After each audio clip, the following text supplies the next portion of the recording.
And Cem Oyvat with us after the podium. And one of the burning issues of the world, also Turkey is suffering very seriously. Income inequality. So many things to say, so many data to give. And it's very interesting and exciting seminar we are going to hear. Thank you. So I'm going to, I guess, stand up to show the data. It's like a heavily data-oriented presentation. So the presentation will be like based on like two parts. First of all, I'll give information on like rising authoritarianism in Turkey and the factors that led to hyperinflation, or let's say high inflation, and then I'll try to connect this with income inequality. A lot of the things that I'll say will be common knowledge for people who are following the Turkish economy, but I'll just try to back up the arguments with some data. So, first of all, when we look at the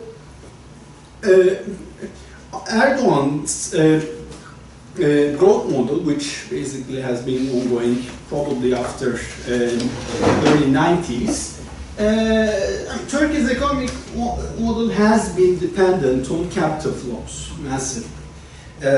Even in the periods, well, indeed, especially in the periods where Erdogan's policies were seen to be like economic success in terms of the high economic growth, there has been a problem of extremely high current account deficit with respect to GDP.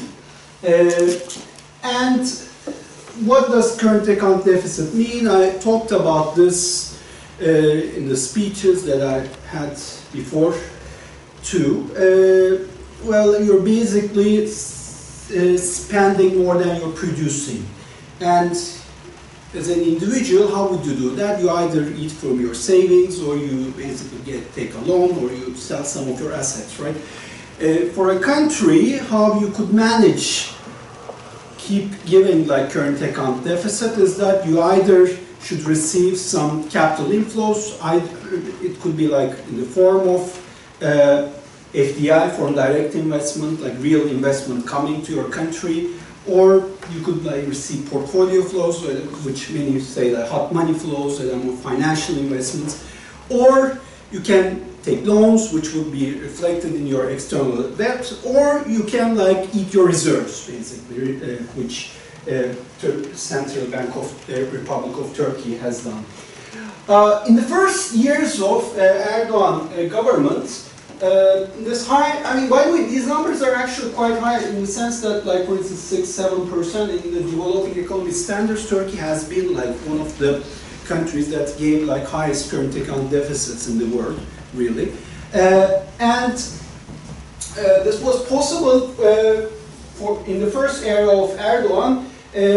Half of this current account deficit was financed by foreign direct investments. This includes a lot of like privatizations, of course, but also when Turkey was kind of like shining, there were a lot of like foreign companies that came to Turkey to purchase the existing companies too, which stopped during the 2008–2009 crisis, which Erdogan says just passed us like tangentially, which actually, it didn't, of course. Turkey was one of the countries that was affected the worst from the global economic crisis in 2008–2009, because there was like a pause of capital inflows to Turkey at the time of global economic crisis. But it actually didn't last too long. We could say that. It was actually quite destructive, 2008–2009 crisis, but it didn't last very long. And then in the next period, which is like associated with like quantitative easing in the world for at least the first half of 2010s. There has been this time less foreign direct investment coming, but more portfolio investment coming that allowed Turkey to manage without getting into crisis and give this high current account deficits, and Turkey's external debt started to increase in this period with respect to its GDP. Later in the last years we see still like external debt financing current account deficit, but we also have seen depletion of foreign reserve assets. Well, when we look now, starting from maybe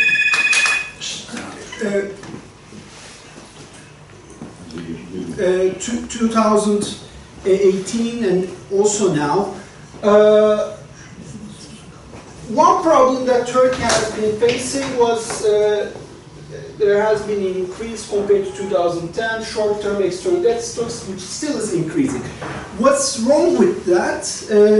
When you have a high short-term external debt stock, that means the companies might need to have access to immediate foreign currency, which might actually be one factor to push, that would push the US dollar Turkish lira rate.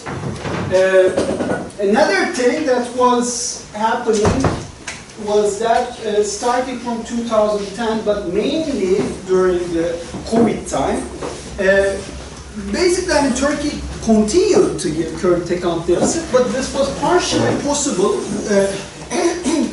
and partially a massive depreciation did not happen until 2018 due to depletion of central bank reserve. So central bank has been selling foreign currency reserve for a long time, and this is the story of what the opposition parties say. Where is the $128 billion is? If you look at the net reserves of Central Bank of Republic of Turkey, you see net reserves. There has been a decline of like around really 128 billion dollars for between 2010 to 2022, which recently slightly recovered, but it's slightly started to fall down. And these are basically net reserves excluding the swaps. What's swap? Basically, it's an agreement that's made between like the central banks, like you basically on paper kind of like exchange your currencies. You give, for instance, Azerbaijan some Turkish lira and get some Azeri manas and just put that as an asset, but it's not actually an asset that you could use at the time of emergency. A lot of them you can't even touch them, and I mean, this is like a kind of like a way that central banks started to use to like kind of like boost the nominal reserves. Yeah, to a bit manipulate numbers, we could say. But especially at the time of COVID, to keep the exchange rate at a constant level, the central bank has sold a massive amount of foreign currency reserve, which of course they couldn't continue doing that. When the currency crisis came in 2021, then at some point there was nothing to do but just let the US dollar rate increase. Well, if you look at Turkey's story, this is common knowledge to probably everyone. Turkey has become increasingly authoritarian, and it's becoming like it became a one-man regime indeed, which there's one man on the top that makes the whole main decisions, and the rest of the institutions are trying to adapt to that. This is another word that I use. I mean, it's used in like places like Deutsche Welle, Bloomberg, but also like before the referendum of like 2017 that increased the power of President Erdogan. the EU's like Venice Commission also just use that word, saying like, and if this referendum is accepted, there will be a one-man regime in Turkey. If you look at like objective data on democracy, you see, for instance, World Bank's World Bank Accountability Index, and if you look at Turkey's percentile rank, this is the index of World Bank that they use for freedom and democracy. Well, Turkey in mid-2000s was like an average country, where it dropped to bottom 25% eventually. If you look at Freedom House Index, like after 2018, Freedom House started to say Turkey is not a country that's not free, which it used to be partially free. If you look at Polity Index, another democracy index, you also see a significant decline. So like all the objective democracy freedom measures show that Turkey has been became increasingly authoritarian.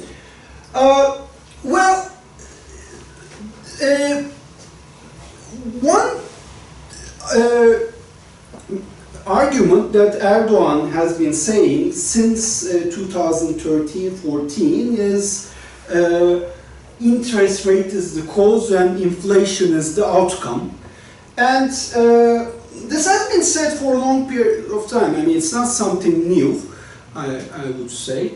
The idea is the following, that Erdogan says, from what we understand from his speech, is that if you increase the interest rate, that's going to increase the interest costs of companies. So as the cost of companies increase, that will be reflected on their prices, which will push inflation. So by increasing the interest rate, you would actually lead to like a cost-led inflation. That's the argument of Erdogan. Of course, this is against like almost all the, I mean, a good part of the, let's say, mainstream theories. And the problem with this argument is that it's actually, which I'll tell in a minute too, not very much backed by a theoretical or empirical background for Turkey too. Because Turkey, in Turkey, the inflation is highly dependent on US dollar rate, I mean foreign currency rates, and when you significantly reduce the interest policy rates, the danger is that you might lead to a currency shock, which happened in Turkey.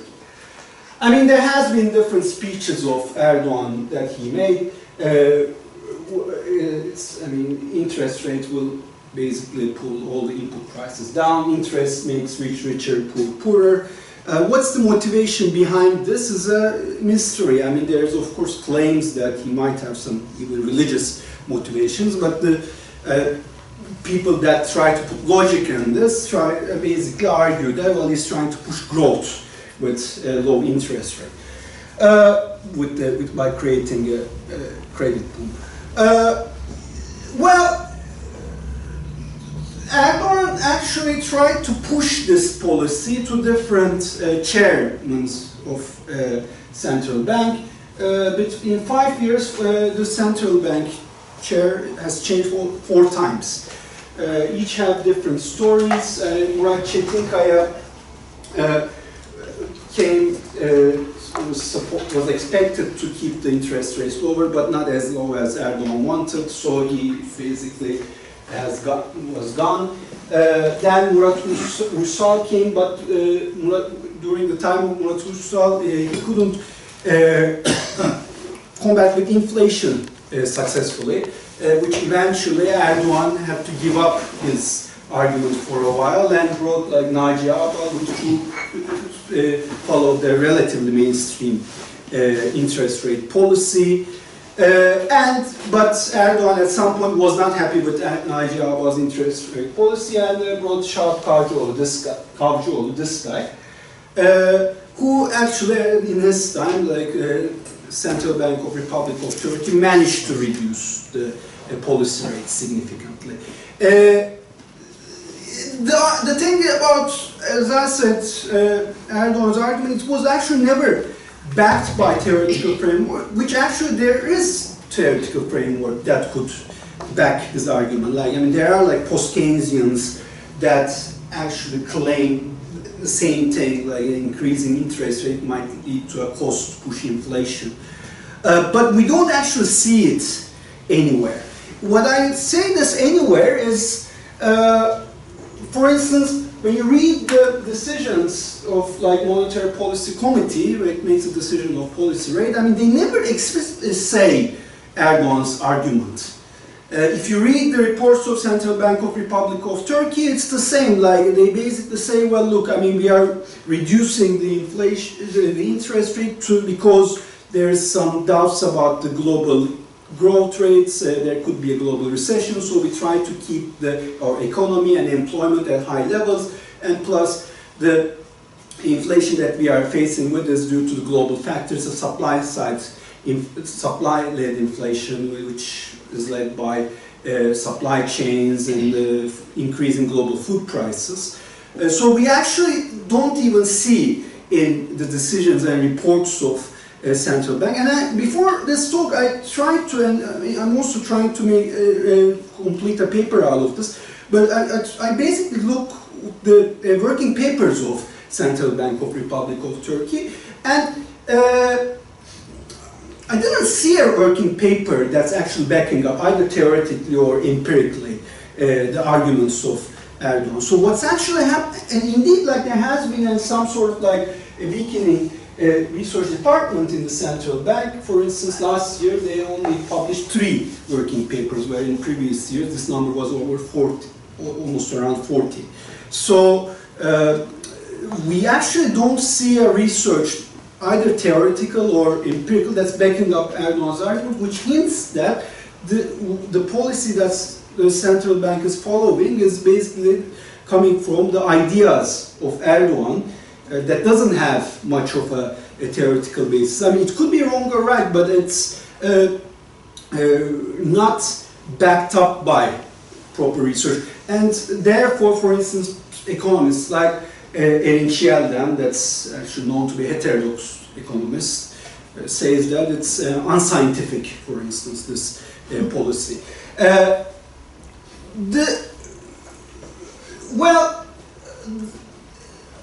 During the time of Kavcıoğlu, so this is the central bank's policy rate that's used, and this is the CPI, the inflation rate, the yearly inflation rate in Turkey.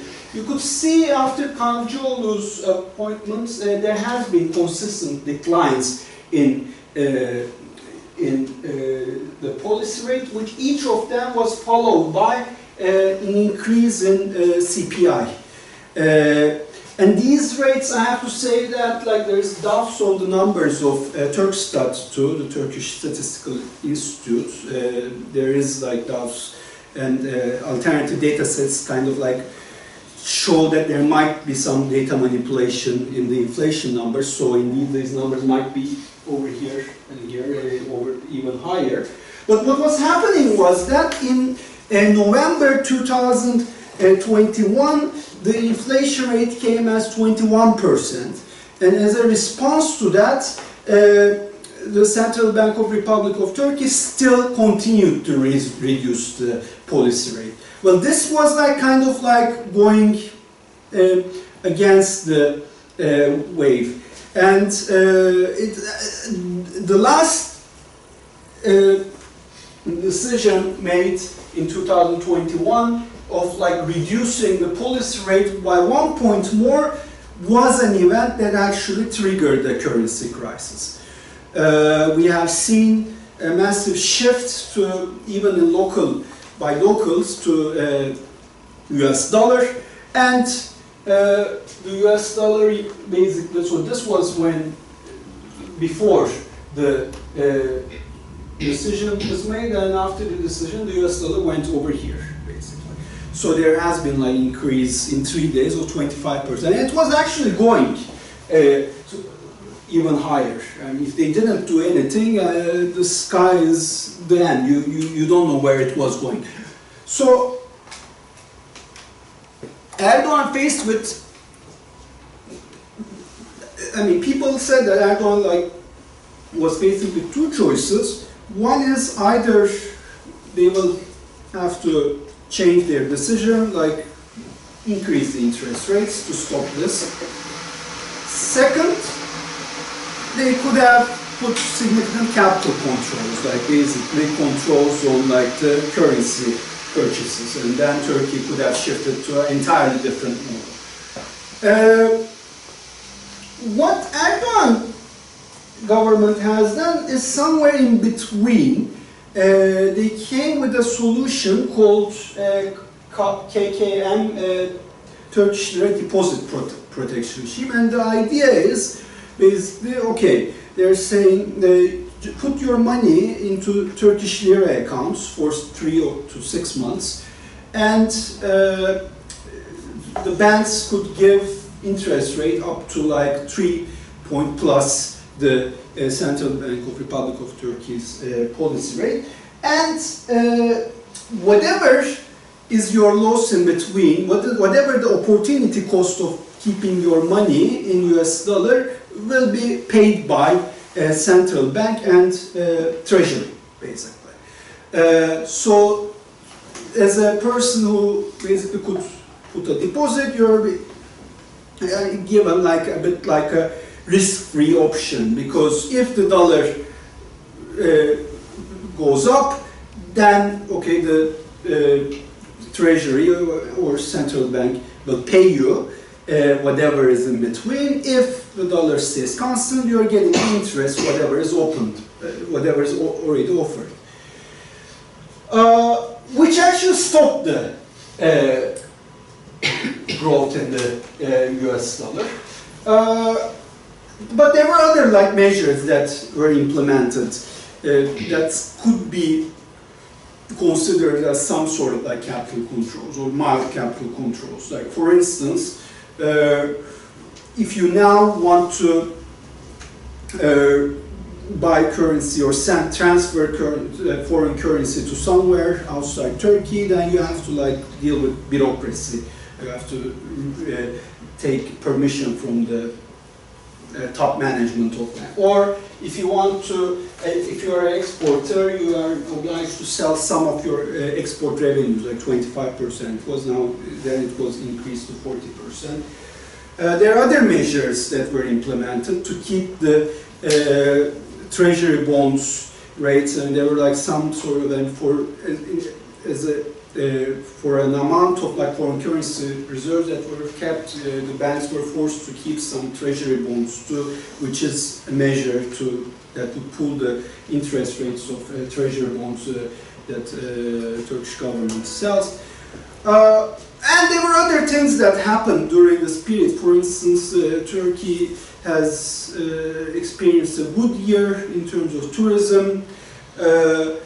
There were some capital inflows from Russia, Saudi Arabia. It could be possibly due to the fact that these governments want Erdogan government to continue kind of like support the political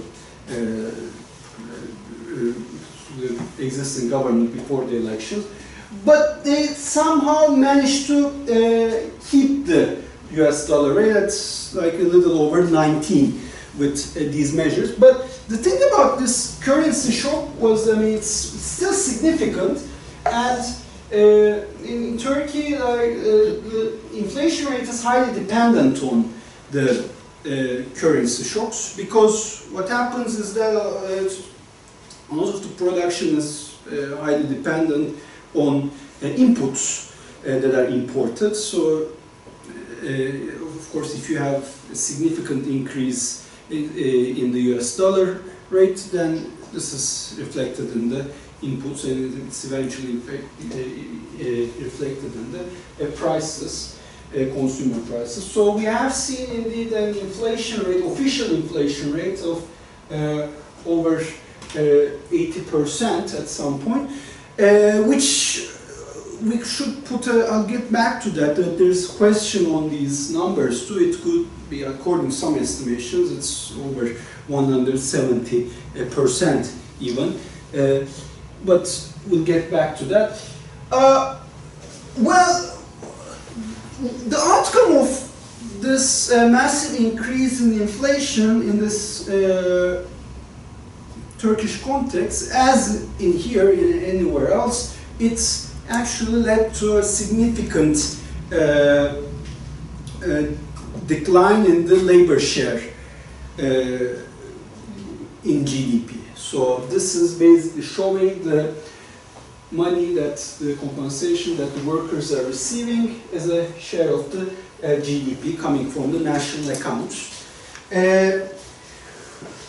Well, when you look at the journey of this, you could see that in 2016, with the rise of minimum wages, it has seen its local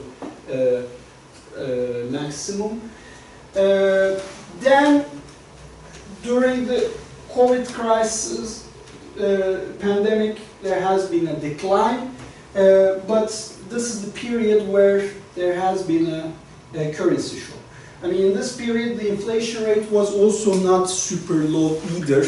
I would, if I show you, like, it's actually during the COVID time, it's hit the, it was like gradually increasing.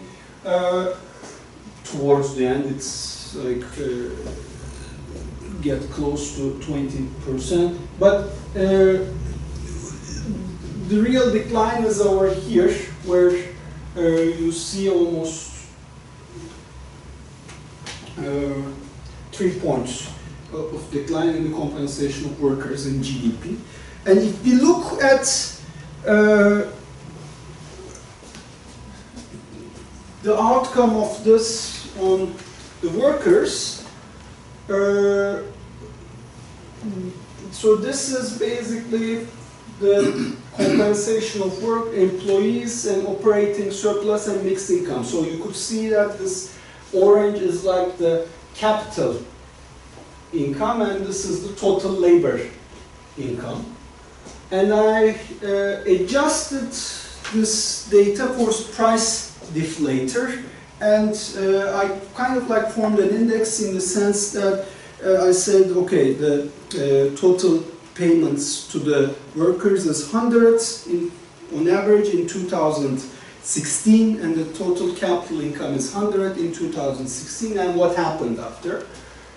You could see, starting from 2020, there has been increasing gap between two, and indeed at the time that we has reached the end of like 2020, the real payments made to the workers were lower than the number in mid-2019, where if you compare the capital income, there has been a consistent increase that we see. But I mean, you can of course use different, adjust for different price indicators. I didn't prefer to adjust for a CPI this time, since there were some doubts. There has been some doubts on the CPI. But you could see that with the rising inflation, the real wages have declined.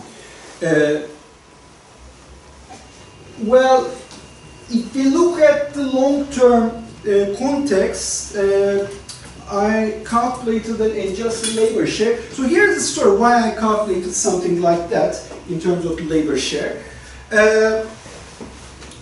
Well, in a country, in a developing economy like Turkey, there's one thing which is the in 2000s, Turkey was much more highly agricultural-based economy, where there was like subsistence farmers. And all these farmers' incomes that they gain from farmland is recorded as capital, actually mixed income. So it's actually over here. So when there is a migration from rural to urban areas, and there is some like change within like the urban areas in terms of like maybe change from like, I mean, people, less and less people own their own local stores in cities, but they work in supermarkets instead. We kind of like see a proletarization in everywhere. in developing economies and in Turkey too.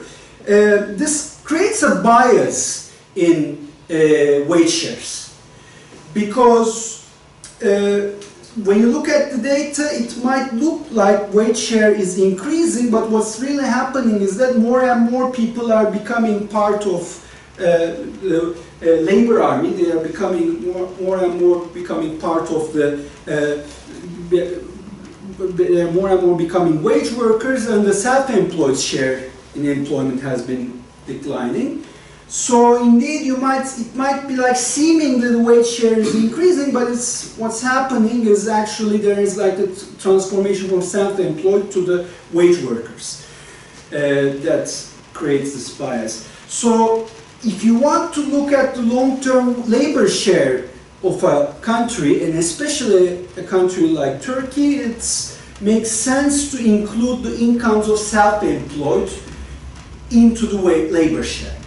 So basically this graph shows that it's the total income of self-employed I tried to calculate, plus the incomes of the wage workers, over I wanted to get rid of the taxes in the national account, so I basically subtracted taxes minus subsidies too, because I didn't want to like create a bias in terms of like that it could be the case that the government could be becoming greater and greater. So I calculated and adjusted labor share by making this calculation. How did I do that? Well, I basically used household budget surveys and income and living condition surveys and tried to calculate the average self-employed and wage incomes, tried to get the shares for each year.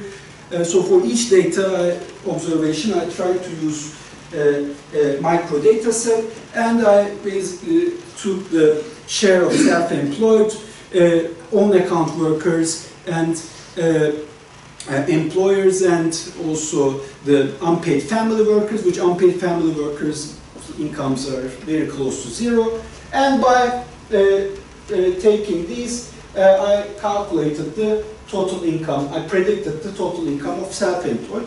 And when I look at this, the picture I see is, you see there has been in the Erdogan period, starting from even before Erdogan period, there has been a decline in the adjusted labor share. Of course, here 2001 crisis and period after played an important role. But the decline is very sharp after especially 2020. So you see that there has been a decline that's not even much bigger than the 2001 crisis. Just to give you an idea how bad the decline in the share of wages in GDP was. Sorry, Cem, so this includes wage workers' income plus self-employed. Yes. So actually it should be, you would think it would be less noticeable, the decline, but it isn't somehow. It's actually more, but I mean here I basically look at the first of all long-term trends. Here I look at the short-term trends. It actually, when you do that, it makes the situation worse. The reason is, overall, over the long run, the share of self-employed have been declining. So part of the reason that was keeping the wage share slightly higher in this 6 years that I present was the fact that some people were leaving, being self-employed and becoming wage workers. Right. So when you take that into account, indeed the decline becomes a bit sharper. So, I mean, if you don't rely much on Turkstat's data, which since we have doubts on inflation numbers, you have right to do, I just wanted to present one alternative data. Unfortunately, this only includes data up to 2021. It's Istanbul Chamber of Industry list of top 500 companies in industry and second top 500 companies. So the top 1,000 companies data is over here. And you could see, when you look at their numbers for top 1,000 firms in industry in Turkey, you could see the share of wages and salaries in net value added have been declining in their data too, significantly, especially starting from 2020. Here there's an interesting thing, which is one of the reasons for reducing the policy rates, the interest rates of Erdogan was higher interest rates were making rich richer. But we see something totally opposite here. After 2018, which in 2018 there was a mild, relatively milder, it wasn't actually very mild, a currency crisis too, which basically starting from 2018, the share of interest payments in net value added in these top 1,000 companies jumped up and stayed at levels that much higher than the previous period. Well, what is the mechanism? I mean, what are the factors? Okay, one thing that we are saying is that this expansionary monetary policy led to higher inflation and which led to erosion of like real wages.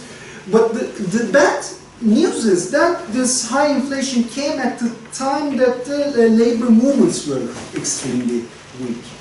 And one of the reasons why it has been extremely weak is that Erdogan has this policy, and it increasingly became more and more existent, of postponing, suspending the strikes due to national security or health reasons.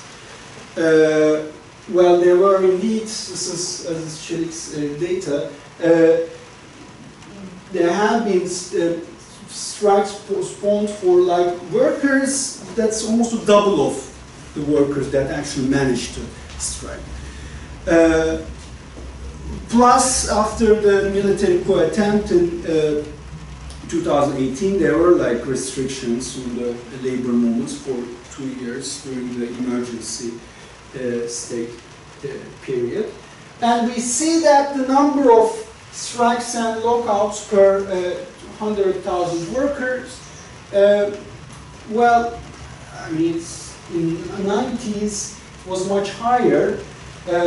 In 2000s there has been a decline, but when we look at the latest years, the data goes up to 2021, it actually hit the very bottom. So only like 2.6 workers out of 100,000 workers in 2021 went for strike. Of course, this doesn't include the informal strikes or any sort of like actions that workers take. These are all like formal legal strikes, but on top of that, of course, there are like workers that try to strike more informally. But it's very clear that the mechanism, I mean, currently in the UK, what's happening, there is like high inflation, and many people, including me, went up for strike to increase the wages. And okay, it's not working perfectly, but you get like 2 points, 3 points more. That mechanism is almost non-existent in Turkey. Another thing that I think how increasing the authoritarian regime might play a role is that there's a lot of doubt on Turkstat data, and there is claims of data manipulation. Indeed, when you look, for instance, in 5 years, there has been like 4 different Turkstat shares. Each time that the inflation numbers come bad, Erdogan basically changes the share of Turkstat. And in May 2022, at the time, there was, for instance, reduction in transparency of data too. I mean, that might, for many people, not mean much, But when I look at the data, for instance, what they have done is that they were giving very detailed numbers of food prices. You could track the price of orange, for instance, or an apple by looking at their data until May 2022. What happened was they removed this, they basically put the data in more broader categories. And right after that, the gap between the food inflation announced by Turkstat and Istanbul Chamber of Commerce started to widen. I mean, so basically, like the food prices started to become more and more suspicious after the reduction in transparency. And if you look, for instance, different numbers, for instance, in 2021, CPI of Turkstat was like 36%, whereas the producer price index was 80%. I mean, is it possible? It's a question mark. I mean, why would there be such a big gap between producer and consumer prices? And if you look at other data, for instance, ENAC's, I mean, there are some transparency issues of ENAC too. This is another institution that calculates alternative inflation rates, but what they find is like over 80% inflation for 2021. If you look at 2022, the yearly inflation rate was 55%, where this time Istanbul Chamber of Commerce's inflation rate was 92%, and Istanbul Chamber of Commerce is a bit like under the influence of Erdogan government, indeed, the current management. If you look at ENAC, it's around like over the yearly inflation is 137%, and again we see a massive gap between producers' prices, which is 97%, and the consumers' prices, which also makes the data suspicious. Why is this important? Because CPI is used a bit like a benchmark for increases like in the wages of public servants, civil servants, and when it stands the same for pensions. When the inflation numbers are manipulated, if the inflation numbers are manipulated in the way that they are shown smaller, then that's a factor that keeps the civil wages of civil servants at a lower level, which probably influences the bargaining in the private sector. Last thing is that I find interesting is the whole story started with the aim of fighting with the interest rate lobby, financial sector incomes. But what happened is that, especially after the shock in 2021, I added this same graph on profits and wages. I added the quarterly profits of financial sector. I mean, you could see that there has been significant growth in financial sector profits in 2022. Overall, this is the nominal growth of financial sector profits was over like 366% compared to the previous year. When you look at the reason behind this, is one reason is these banks made huge profits at the time where through like the securities that they hold at the time, where there's like a significant increase in the currency. Another reason is probably that for part of these deposits that the part of the interest that they pay for the deposits in KKM Turkish lira team was subsidized by Treasury and Central Bank. So basically, like they managed to have these deposit accounts that pays very low interest rates, and the rest is financed, subsidized by the Turkish government. and central bank, plus for periods of time the gap between the interests that are paid to deposits and the interest rates that companies pay when they get loans have increased, which of course this gap created good profit opportunities for the banks too. And another thing that's interesting is that when you look at the sectoral growth in 2022, the largest sector, the sector that grew largest was by far the finance and insurance sector, which growing about over 20% in real terms. Currently this has been declining a bit, but even the decline of profits in the first months is still making the giving a profit that's really high, so at the end of this fight against interest rate lobby, indeed the biggest winners, at least last year, was the financial sector, ironically. Well, thank you.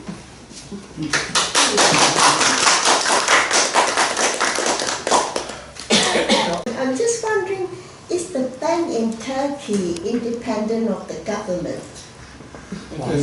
Central bank. Yeah. Well, on paper, yes, but on practice, no, I would say. Right.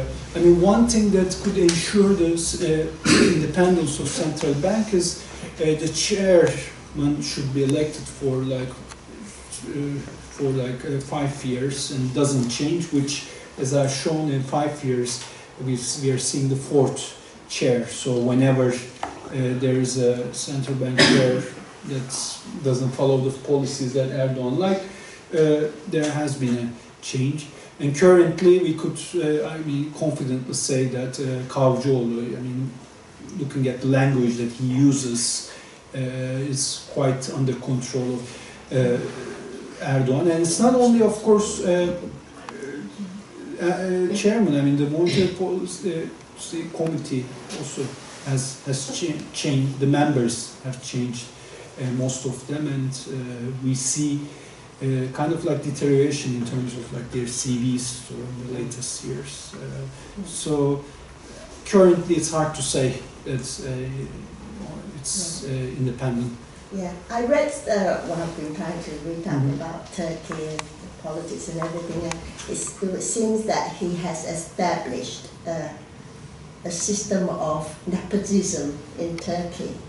So I suppose he would appoint his relations to be in some important jobs. So I suppose like the bank itself, he has very much a lot of control. Yeah, definitely. Currently, but it took a while, I would have to say. There has been periods where a central bank was quasi-independent. For instance, at the period of Erdem Başçı, they came out with some innovative policies to seemingly follow Erdogan's approach, but not entirely follow Erdogan's approach. Which year was it? Before 2016. But also when you look, for instance, with Fuat Çetinkaya also, the reason why he left was he wasn't entirely following what Erdogan was imposing. So it took, it gradually changed and become entirely, mostly dependent on Erdogan, I would say. All right. So the inflation rate, it is going up all the time, but his policy is reduce the interest bank rate. Mm-hmm. So you said it's not really backed up by a lot of the theory or of any kind of. I think. Why doesn't he? Why he wants to pursue this course? Yeah, I think there could be different theories about it. One reason is what he says and central bank says is they want to push the growth rates with expansionary monetary policy so that they could keep the unemployment rates at lower levels. But what I'm saying, I mean, we're speaking in the break too, like it's after all a policy that's pushed by one person mainly. So it doesn't have to have a entirely good rationale behind it either. I mean, there are some claims that Islam is anti-interest rate, so therefore he's trying to reduce the interest. I mean, I'm not buying this entirely, but what I'm saying is that this is also a possibility. It's after all, I mean, that's maybe one of the negative outcomes of institutions weakening and this policy pushed by the will of one person, and then the institutions are trying to adapt the intentions of that person. I mean, he could say anything, and it doesn't have to, whatever he pushes doesn't have to be something entirely rational. Any more questions? Yes. My question is the last facts and figures for the booming financial income. So we know that Turkey hasn't got own insurance companies in the insurance sector, and you mentioned 21.8 growth in the financial increase in insurance sector. Is this all foreign investors? And you mentioned 366% financial sector profits. How much percent of these belong to the companies working for the Turkey, you know, under the other international insurance companies? Insurance and financial companies. This is, I mean, the increase, first of all, the first number, 21%, is the value added in the whole financial and insurance sector. So it includes all the, I mean, either domestic or foreign, all the activities of banks and insurance companies in Turkey, and it's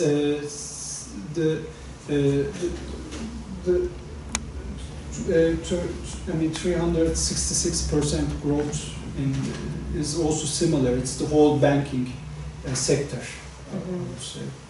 So it includes everything.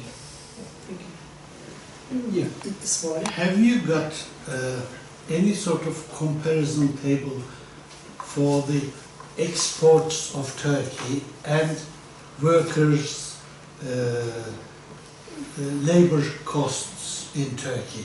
As far as I know, Turkey is one of the cheapest countries when we talk about labor costs. And recently, Erdogan has spoken to people saying that he wants to make Turkey like China because of the very low labor costs. I think his policy is actually for making labor as cheap as possible, which encourages export. And Turkey's exports from 2002 to this day has increased almost tenfold. It was around $20 billion export in 2000, around year 2000. Now it is 250, almost $250 billion exports.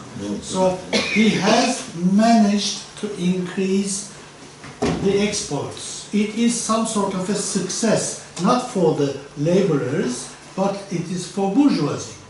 Exporting bourgeoisie don't even criticize it. But there are other downsides as well. I don't want to mention that. But the labor costs are getting cheaper and cheaper, and exports are increasing in Turkey. Can you elaborate on that? Also, do you agree with this? I'll comment on all of that. First of all, if you compare the labor costs in Turkey, you have to compare it with countries that are at similar per capita income levels. So you can't compare it with England or Germany. You have to compare it with Mexico or like Brazil or China, or China's per capita incomes got close to 32.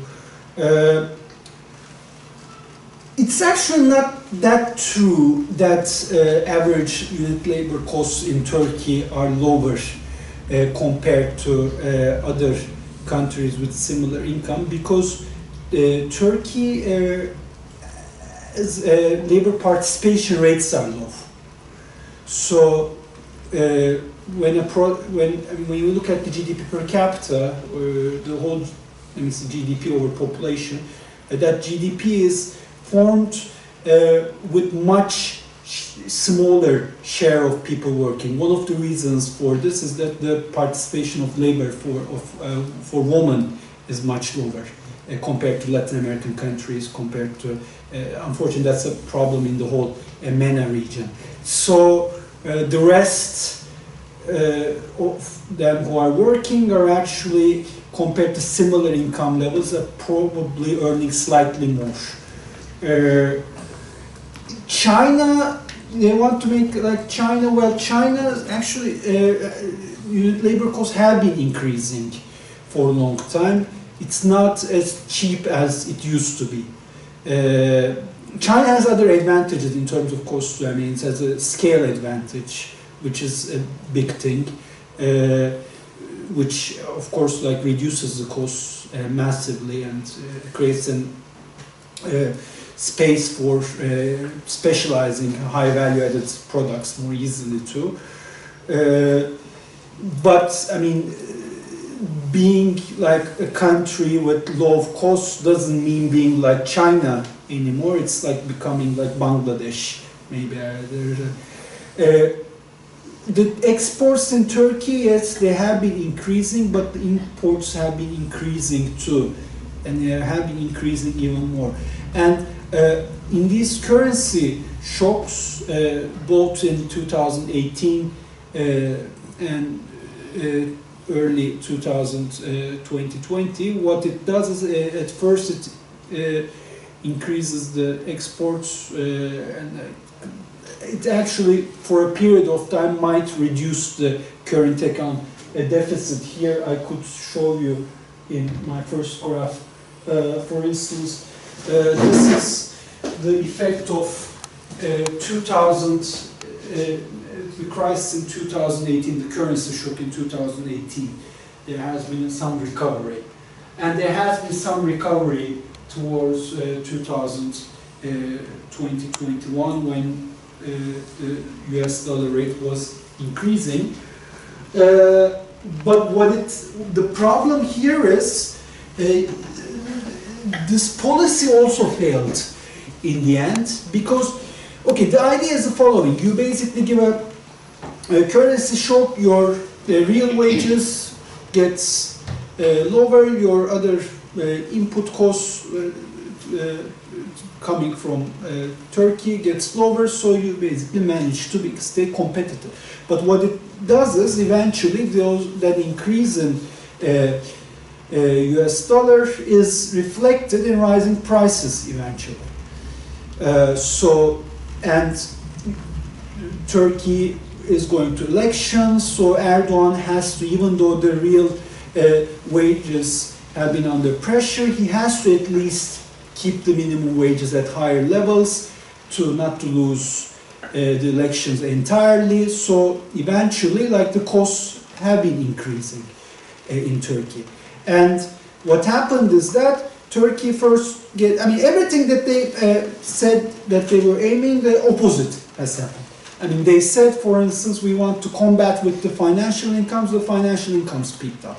They said we want to be like China, increase our competitiveness, but what happened is that they had to reduce the inflation rates, and to be able to reduce the inflation rates, since August, they had to keep the US dollar Turkish lira exchange rate at more stable, constant levels, which they managed, but the prices continued increasing while the currency didn't change, which actually meant that there has been indeed a real appreciation of Turkish lira.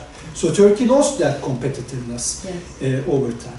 And when you look at the numbers, indeed, the yearly trade deficit of Turkey came to the level of around $114 billion. It's a record now that's given. And it's going higher. Like in the first 2 months, Turkey has given trade deficit of $26 billion. And it's going higher. I mean, that's so they actually couldn't manage to be competitive. And now exporters also are complaining of the current rate too. I just would like to add something, your point regarding the labor and the cheapest labor. At the end of the consulate website, there is a link, invest.gov.tr, and why do you invest in Turkey? There are some subsections. One of the subsections is skilled and competitive labor force, and there is serious facts and figures here. It says 33.3 million people labor force of the country, and it is the third largest labor force in Europe. So they are just trying to sell. It says that most of the skilled labor people are under the age of 35. So this is serious facts and figures. You can have it later on. Yeah, I mean, if you compare with EU, obviously Turkey has cost advantage in terms of labor. But what I was saying is I was trying to compare with like other developing economies. Turkey is similar to a bit Mexico in that sense. In the sense like Mexico is part of NAFTA. It provides like a kind of like industry cheap labor for United States, whereas Turkey is for Europe is similar. And it's also part of the customs union. I wonder, I'm not quite sure what your conclusions are. It's extremely interesting what you're saying.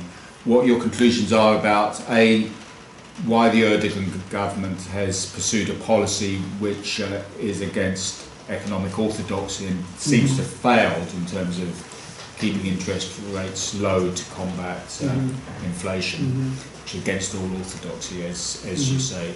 Why did they do that?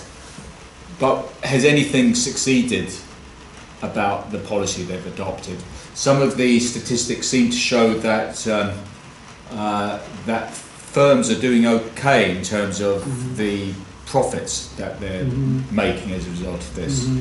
Although I wonder whether those profits are in the Turkish currency, what they're measured in, and are they deceptive because of what's happened to the fall in the Turkish currency, and compared with internal inflation in Turkey as well. Do they take account of that, the rises in value-added income that you showed for various sectors of the bourgeoisie base or the capitalist class? So has it benefited the elite in Turkey, the policies he's pursued? Well, that seemed when he was doing it, it was a populist kind of policy. He wasn't going to be dictated to by the Western institutions about what policy he was going to pursue. Keep interest rates low because people, ordinary Turks with debts will then not be hit as well. And thirdly, what are the electoral implications of the turmoil of the last few years? And given what you showed about the fall in the expectation of Turkey's reduction in the democratic space in Turkey, will he allow himself to be defeated in an election? That's a good question. But what was your question about that? I was just suggesting that I was trying to understand why he would want to pursue a policy which isn't generally backed by any academic or economic position, and keeping interest rates low is generally something that governments like to do because in this country people have mortgages and all of that, so it actually has a direct impact on ordinary people and their income and so on. Is that a factor in Turkey as well? Yeah, I see. let's start with the first question. I mean, the first thing is that like Erdogan government always implemented policies that would prioritize growth, which worked for a long period of time in terms of this. I mean, he actually, Justice and Development Party had also experienced a lucky period, I would say, in early 2000s.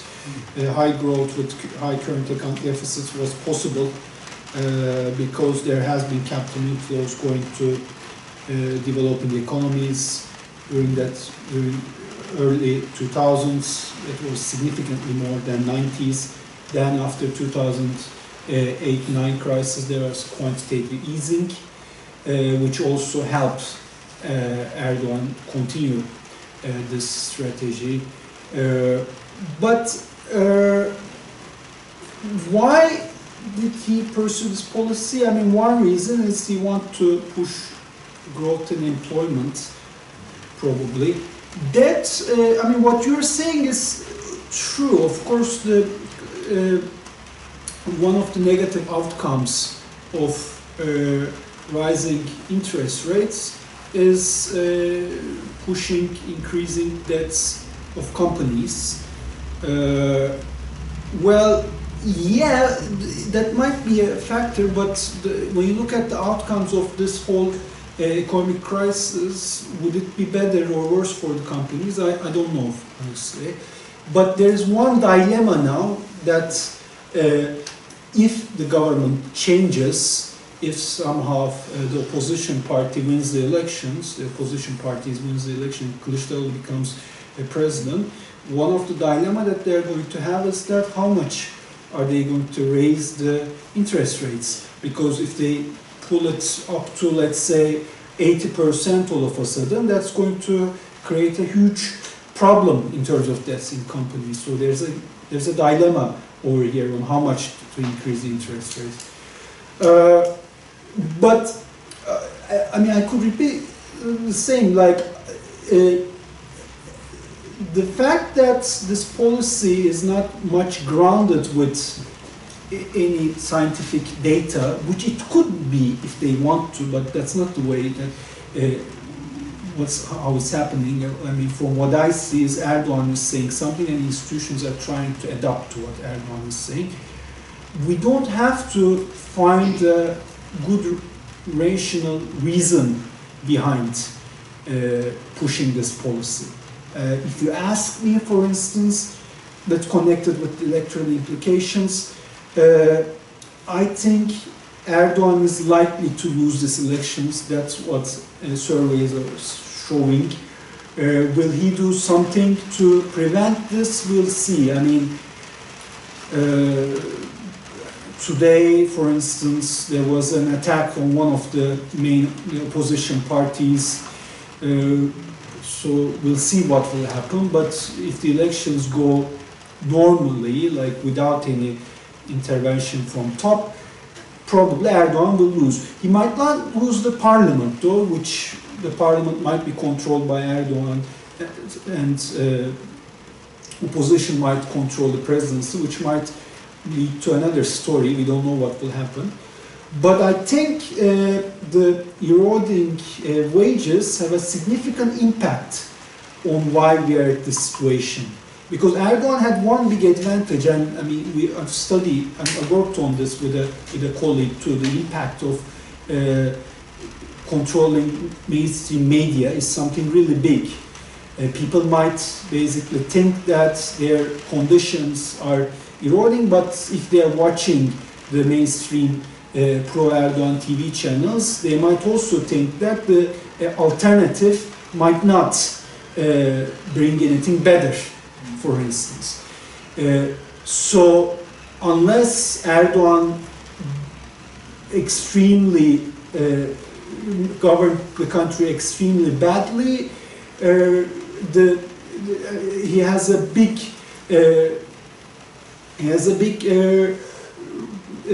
tool to manipulate the whole electorate audience. But what he did, and he did like, I mean, numerous mistakes. So I think the erosion of wages, deterioration of like regular people in Turkey actually led to the situation where Erdogan could lose the elections now. I mean, what I think, for instance, if Naci Ağbal stayed and continued with maybe not entirely mainstream policies, but like quasi-mainstream policies, probably Erdogan would still be winning the elections now. That's how I see it. The elite benefited. Yes, I mean, of course, the elite benefited from this situation. The growth in profits is quite obvious, and there are surveys of central bank and Turkstat on confidence index. And if you look at the consumer confidence index, which is done with the questions asked to the general audience, the consumer confidence index has declined significantly in the last years. But if you ask the producers' confidence index, which is done with the surveys asking to the owners and managers, you don't see a decline. So the producers are not that much complaining about the existing situation.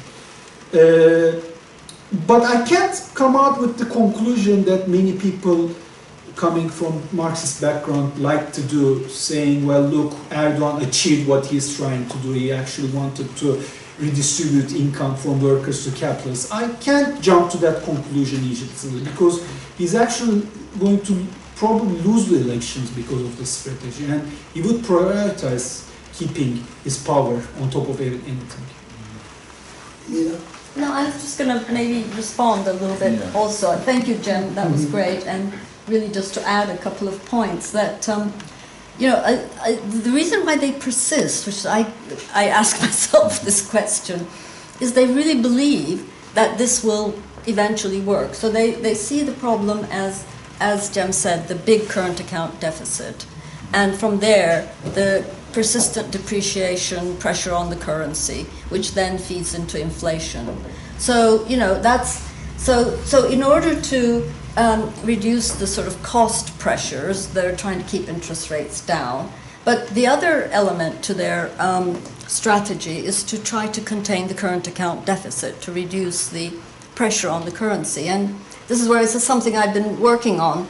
They have this industrial strategy, and they've been working quite a lot on reducing the, if you take out energy imports, gold imports, and look at the trade balance as a whole, then you look at the intermediate goods deficit, which was huge, used to be huge, which is sort of raw material, processed raw materials and machinery and so on. That's come down quite a lot, actually, through this industrial policy. But unfortunately, they've just hit this situation where petrol prices shot up and so on. I mean, they almost maybe could have done something there.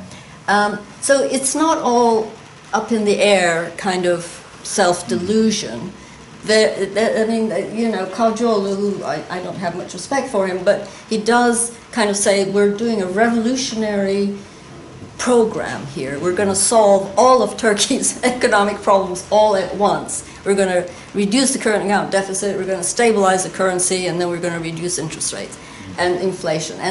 And you know, it's just that everything now has gone completely astray. But then then the delusion does come in, which is that they're saying, oh, it's all cost push. Whereas, you know, the loss of competitiveness that Cem mentioned is a big factor, etc. So I think that, you know, they're still far from, and they're still very dependent on energy imports, etc. So they're far from reaching. I mean, this whole process of liraization, which you might want to say something about, has not been very successful. People keep moving their money into dollar-based accounts.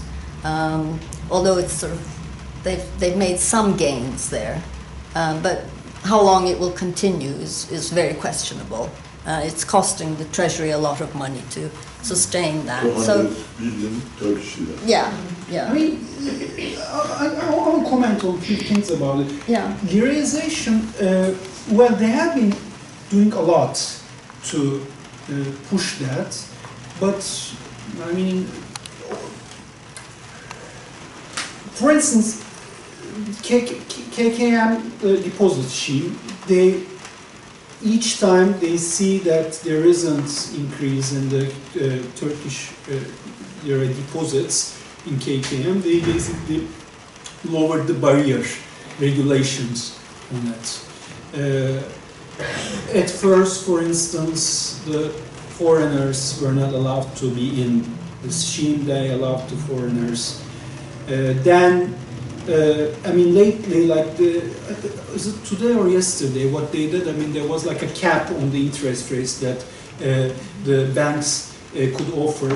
They removed the cap entirely. So each time, like, they're seeing that there isn't like enough money coming to Turkish lira, they're basically doing something. But we have to be aware that one of the reasons, I mean, the only reason why they kept the currency rates kind of constant, not changed much since August after the big shock, was it's not only KKM deposit scheme, there has been some sort of like things that favored Erdogan government. One is, I think, tourism revenues have been really good in summer. I mean, I personally was expecting another currency shock in September. I was wrong. You know what they say about, I mean, economists predict 14 of the 2 crises. But I mean, that doesn't mean that we won't have a currency shock. It's eventually we will have to significantly depreciate Turkish lira. The time is not known. And there is also like authoritarian governments literally supporting Erdogan government. For instance, Russia all of a sudden decided to invest $5 billion into the nuclear plant that they're building. Or Saudi Arabia decided to buy, the numbers they say $10 billion, I mean, we have to look into it, of like Turkish bonds, for instance. I mean, these measures also help because you have to have some money coming, some foreign currency coming, and you can implement capital regulations, capital account regulations to reduce the speculation, but there is also the logic of it. I mean, if there's some water flowing, if there's a leak in your balcony, you have to bring water for keeping the water at a constant level. Also, I think just yesterday I saw a news, Putin or somebody else in the Russian administration said that there will be significantly more Russian tourists in Turkey this summer. We'll see, I mean, how good it could be. But even in October, it's really amazing. Even in October, I think the war probably helped in that sense too. Of course, it didn't help in terms of energy prices, but it helped in the sense that there's a lot of Russians coming and purchasing houses to Russian Ukrainians. These are all like capital inflows. And even in October, for instance, the tourism revenues were at high levels, which is quite impressive. In terms of, I mean, and we have to say that, I mean, I have to note that like some of the policies that they have been implemented should stay and of course modify probably significantly, but stay. Of course, I mean, Turkey has to push at some point proper industrial policy and should have proper planning institutions to back that up, which is which is managed by well-educated, progressive economists. So the attempts to push to reduce the dependency on imported intermediate goods is something that should improve. Or the attempts like Turkish electrical car, I mean, it's not a bad policy in terms of many things. I mean, if not anything, it reduces your dependency on oil exports. Whether it will be, oil imports, whether it will be successful or not is another issue. But even if it fails, it has to like be pushed. I mean, it could be done, maybe not with like some subsidizing some companies, the state could do it, could have done it itself. These are all like debatable issues, but the idea is not wrong. Or capital controls implemented in terms of making the foreign currency transfers harder. I mean, I have no problem with it. I mean, I think it reduces speculation. Okay, it will reduce the capital inflows, but we also shouldn't be growing entirely based on hot money flows. We should be doing more than that. And one thing that's bad about growing based on hot money flows, I mean, we could have a scenario like Argentina too. Argentina eventually changed to right-wing government, which pursued quote-unquote more neoliberal policies. They, for a period of time, attracted capital inflows, but then once the capital was out at some point, they again experienced some problems, and they basically turned to a left-wing government after. So I think that if the opposition wins, they also should do more than just offering good conditions for hot money flows. One more question maybe before we finish. To show the inequality and the exploitation of the working class in Turkey, there are some figures in front of me. According to calculation of biggest trade union in Turkey, Turkish, the poverty level for the family with 4 people, 2 children and parents, 31,000 Turkish lira, which is 1,300 pounds a month.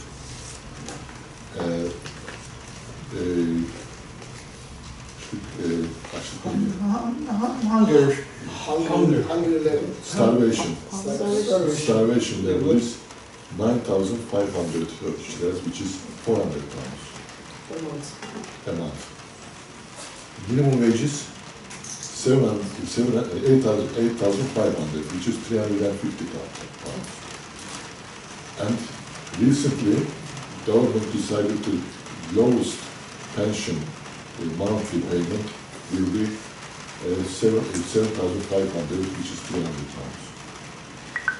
Unbelievable. And, but I think these figures, if you compare them with here, of course unbelievable, but if you look at, as Cem mentioned, to similar countries, emerging economies, Turkey is not at the bottom of that rank. There are countries which is much lower than this. So therefore Turkey, I mean, we need to look at the countries in groups. Where are they in the global economy? Turkey is not like next to Germany, next to France, next to Britain. Turkey is an emerging economy. And those countries like Mexico, Argentina, Chile, Sri Lanka, I mean, these are the countries which are in the same category with Turkey. Also, but don't forget, in Turkey, the food prices are sometimes dearer than in England. Milk, cheese, this type of thing. It used to be cheapest, one of the cheapest, for 5-6 years ago. But recently, unbelievable. And so, the problem is, since coup d'etat in 1980, the organizing of the trade unions declining seriously. Before 1980, there were many demonstrations, strikes, and everything. We all part of it, they supported. We all know it. But nowadays, this, for example, only 10% of the membership of the DISC before 1980. Yeah, I mean, let me comment on a few things, because I'm also very familiar with the data that you're mentioning. It's the union data, Turkish data. Poverty threshold is a bit relative figure. I mean, it's important, of course, but it's really hard to define what really poverty is. I mean, what includes poverty really? I mean, how do you define poor or non-poor? It's a bit like it's hard to get an objective measure, but starvation threshold is a bit more objective because you actually look at, it calculates the nutrition level that a family should get, and then try to come out with a starvation level based on that. I check that data quite often because I don't rely entirely the CPI measures of Turkstat. I think it's another good measure of inflation. I can tell you this. A few years ago, before this currency shock, starvation threshold, this is starvation threshold for a household of 4 people, basically, was going very close to minimum wages. At point, minimum wages was even higher. Now, as you mentioned, the starvation, the minimum wages are around and this is the beginning of the year. It's going to go, the gap will even increase because the prices continue increasing, but we probably won't see another rise in minimum wages until July. So even now in the beginning of the year, it's around 10%, even 12% lower than the starvation level. So this itself indeed shows that there has been a significant decline in the real incomes. Because minimum wages is very important for working class in Turkey. Unlike in here, a significant part of the population 60%. Works under minimum wages, and the rest's wages have been influenced by minimum wages, if they are not. So this itself is showing a huge impoverishment in the working class in Turkey. Yeah, this morning and on the news I heard 12% of the children are able to eat meat and milk and some healthy foods. And in Turkey, more than 23 million children, and this morning says that only 12% are able to access to healthy food. 88% not feed, starving. Okay, shall we finish? Thank you, it was great. Thank you. Thank you for coming here again.